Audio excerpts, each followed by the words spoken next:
Assalamu alaikum. New Oxford Modern English Book 4 based on Single National Curriculum 2020. इसके chapter 5 messages from the mountain की आज हम reading with Urdu translation करेंगे। Start करने से पहले मेरे चैनल को सब्सक्राइब करना बिल्कुल ना भूलिए।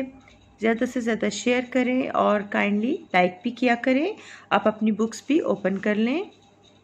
वर्ड्स टू नो, एंशंट कदीम बहुत पुराना, एनकरेजिंग हौसला दिलाने वाला, फॉसिल फ्यूल मादनी ईंधन यानी ज़मीन में दबा हुआ ईंधन मसलन कोयला, तेल, कुदरती गैस जो ज़माने कदीम के पौधों और जानवरों के बाक़ियात से बना होता है, मोटिवेटिंग तहरीक देने वाला, क्वालिफाइड तरबियत याफ्ता, सस्पेंशन ब्रिज लटकता हुआ पुल, मोल्लक पुल या फिर झूला पुल भी कहते हैं। Alia and Aftab were eating a healthy, hearty breakfast. Alia और आफ्ताब एक सेहत बख्श नाश्ता कर रहे थे। Their father had gone to buy food for dinner. उनके फादर रात के खाने के लिए खुराक खरीदने गए थे। Their mother's cell phone beeped. उनकी अम्मी के सेल फोन की घंटी बजी। She picked it up. Look, said mom. उन्होंने उसे उठाया। देखो, अम्मी ने कहा। Uncle Rafi has sent me 5 photographs from his trip to Gilgit Baltistan. Uncle Rafi ने मुझे अपनी गिलगित बल्तिस्तान की सैर से 5 तस्वीरें भेजी हैं। Uncle Rafi was their mother's brother. Uncle Rafi उनकी अम्मी के भाई थे यानी उन बच्चों के मामू थे। He had bright blue eyes, a neat brown beard and mustache and a big smile. उनकी चमकीली नीली आंखें, तरशी भूरे रंग की दाढ़ी और मूंछें और बड़ी सी मुस्कुराहट। His smile made everyone smile back at him. उनकी मुस्कुराहट पर हर कोई जवाबन मुस्कुराने पर मजबूर हो जाता। He lived in Karachi. वो कराची में रहते थे and worked for a travel company. और एक ट्रैवल कंपनी के लिए काम करते थे यानी सफ़र के इंतज़ामात करने वाले एक अदारे के लिए काम करते थे। He always had excellent stories to tell Alia and Aftab whenever he came to visit them in Lahore. वो जब भी उनसे मिलने लाहौर आते उनके पास आलिया और आफ्ताब को सुनाने के लिए शानदार कहानियाँ होती। In the first picture, Uncle Rafi was with a group of people. जैसा कि आपको ये पिक्चर नज़र आ रही है, तो इस पहली तस्वीर में अंकल रफ़ी लोगों के एक ग्रोह के साथ थे। It was hard to see which one of was their uncle because they were all wearing big coats, hats, scarves and goggles.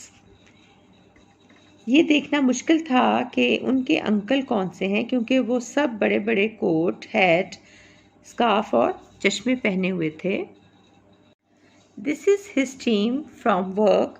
ये उनके दफ्तर की टीम है। Rafi organise them and set up a fitness training programme. Rafi ने इन्हें मुनज़्ज़म किया और फिटनेस ट्रेनिंग यानी हेल्थ से मुतल्लिक जो तरबियत होती है उस प्रोग्राम को शुरू किया। They trained hard so that they could climb and trek in the Karakoram mountains and now they have done it. इन्होंने भरपूर मेहनत की ताकि वो कराकोरम के पहाड़ों पर चढ़ सकें और सफ़र कर सकें और अब इन्होंने ये काम कर लिया। Wow, said Aftab. We watched a video that showed the Karakoram mountains and they looked difficult to climb. वाह, आफ्ताब ने कहा, हमने एक वीडियो देखी जिसमें कराकोरम के पहाड़ दिखाए गए थे और उन पर चढ़ना बहुत मुश्किल लगता था। They are difficult to climb, but Rafi has lots of experience. उन पर चढ़ना मुश्किल है लेकिन रफ़ी के पास बहुत तजर्बा है। He is a qualified mountain leader. वो एक तरबियत याफ्ता पहाड़ी लीडर है यानी गाइड है या राहबर है। सेड मम, अम्मी ने कहा। Rafi so good at encouraging and motivating people. Rafi लोगों को हौसला दिलाने और तहरीक देने में बहुत माहिर है। That's why he was always part of the sports team at school. यही वजह थी कि वो स्कूल में हमेशा खेलों की टीमों का हिस्सा हुआ करता था। Like you, Mom, you were also good at sports, said Alia. आपकी तरह अम्मी, आप भी खेलों में अच्छी थीं, आलिया ने कहा। Oh, I loved being part of the teams, said Mom. ओह हाँ, मुझे टीम का हिस्सा होना बहुत पसंद था, अम्मी ने कहा। You know what we always say, तुम जानती हो हम हमेशा क्या कहते हैं? Healthy body, healthy mind, they all said together. सेहतमंद जिस्म, सेहतमंद दिमाग, उन सब ने एक साथ कहा। Now I stick to walking, but I still like watching you in your swimming races and watching Aftab play hockey. अब मैं पैदल चलने तक ही रहती हूँ, लेकिन मैं अब भी तुम्हें स्विमिंग यानी तैराकी के मुकाबलों में देखना और आफ्ताब को हॉकी खेलते देखना पसंद करती हूँ। I would love to take a stroll in the scenic valleys of the north. मुझे शुमाल की हसीन मनाजर से, दिलकश मनाजर से भरपूर वादियों में चहलकदमी यानी टहलना बहुत पसंद है। Look, here's uncle Rafi on the Hussaini suspension bridge. देखो, यहाँ अंकल रफ़ी हुसैनी झूला पुल पर हैं। I would not want to go on that, it looks wobbly, said Aftab. मैं इस पर नहीं जाऊँगा, ये लरसता हुआ, डगमगाता हुआ यानी लड़खड़ाता हुआ पुल है, आफ्ताब ने कहा। ये जो आपको पिक्चर में नज़र आ रहा है। I read about that bridge, said Alia. It looks dangerous but fun. मैंने इस पुल के बारे में पढ़ा था, आलिया ने कहा। यह ख़तरनाक लेकिन पुरलुत्फ़ मालूम होता है। You are adventurous like your uncle, Alia, said Mom. तुम अपने मामू की तरह मुहिम जोई वाला मिजाज रखती हो, आलिया, अम्मी ने कहा। Aftab and I prefer to have solid ground under our feet.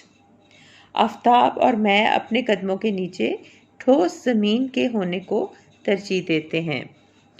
Look at this photo of Rafi in a village, said mom. एक गांव में रफ़ी की इस तस्वीर को देखो, अम्मी ने कहा। What is that, Mom?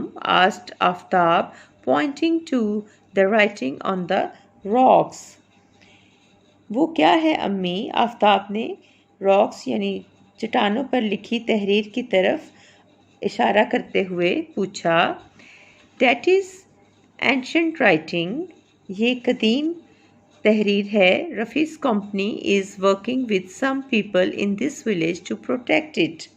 Rafi का अदारा इस गांव के चंद लोगों के साथ इसे महफूज रखने के लिए काम कर रहा है। This part of Pakistan has a rich history. Pakistan के इस हिस्से की एक भरपूर तारीख़ है। It has been home to lots of different cultures. ये बहुत सी मुख्तलिफ सकाफ़तों का मस्कन रहा है। That is ancient writing by Buddhist monks. ये बुद्ध राहबों की लिखी हुई कदीम तहरीर है। नेक्स्ट पेजेस की रीडिंग और ट्रांसलेशन पार्ट 2 में की जाएगी, क्योंकि इस तरह वीडियो बहुत ज़्यादा लंबी हो जाती है। Thank you. अल्लाह हाफिज़।